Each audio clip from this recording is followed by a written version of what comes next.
Assalamualaikum warahmatullahi wabarakatuh. Halo adik-adik semua, perkenalkan nama kakak Rini Farina Peliani atau biasa dipanggil Kak Nana. Nah, pada kesempatan kali ini Kak Nana akan membahas materi mengenai siklus air. Seperti yang kita ketahui bahwa air merupakan salah satu sumber daya alam yang sangat dibutuhkan oleh makhluk hidup. Tanpa adanya air, manusia, hewan, dan tumbuhan tidak akan dapat melangsungkan kehidupannya. Jadi keberadaan air sangat penting bagi semua makhluk hidup yang ada di muka bumi ini. Dan tahukah adik-adik bahwa permukaan bumi ini sebagian besar ditutupi oleh air? Nah, sekitar 71% permukaan bumi ini ditutupi oleh perairan. Oke, selanjutnya Kak Nana akan membahas mengenai siklus air ya adik-adik. Jadi dimohon untuk menyimak dengan baik penjelasannya. Siklus air merupakan perputaran air yang terjadi secara terus-menerus dari permukaan bumi ke atmosfer dan kembali lagi ke permukaan bumi. Itulah pengertian dari siklus air. Siklus air juga dikenal dengan siklus hidrologi. Nah, terdapat 3 tahapan secara umum dalam proses siklus air. Yang pertama, ada tahap penguapan. Yang kedua, ada pengembunan. Dan yang ketiga, ada tahapan hujan.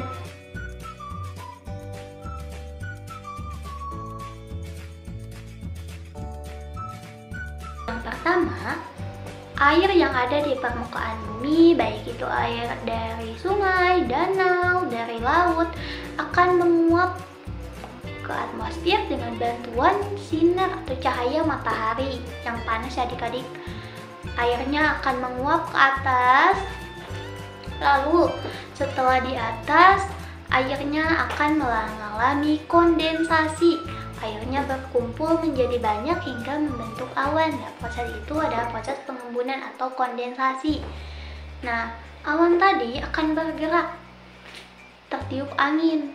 Nah, karena awannya sudah besar, sudah berat, sudah menghitam, awannya sudah tidak kuat lagi menahan beban, akan jatuhlah hujan. Itulah disebut proses presipitasi. Nah, adik-adik, hasil dari presipitasi tadi atau hujan tadi itu airnya kan jatuh ke permukaan bumi. Nah, akan diserap lagi oleh permukaan tanah dan kembali lagi ke sungai, danau, laut. Nah, kalau airnya diserap oleh permukaan tanah itu dikenal dengan istilah infiltrasi. Jadi infiltrasi itu merupakan penyerapan butiran air ke lapisan tanah adik-adik. Nah, itulah maksud dari perputaran air yang terjadi secara terus-menerus dari bumi ke atmosfer hingga kembali lagi ke bumi.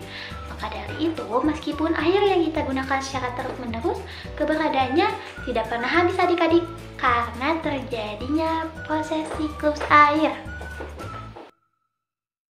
Adik-adik, untuk memudahkan kita mengetahui, memahami terjadinya proses siklus air, kakak ada satu buah lagu nih yang bisa kita hafalkan, yang bisa kita nyanyikan untuk menambah ingatan kita ya adik-adik mengenai siklus air ini. Oke adik-adik, kita nyanyi barengan ya.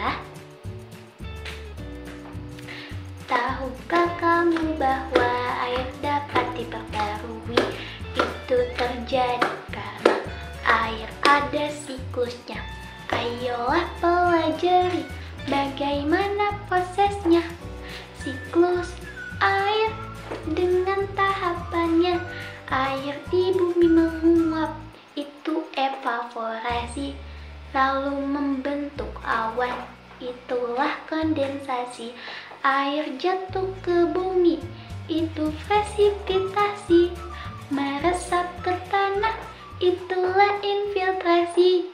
Perputaran air yang terjadi terus-menerus dari permukaan bumi hingga ke atmosfer, lalu kembali lagi ke permukaan bumi. Itulah pengertian siklus air.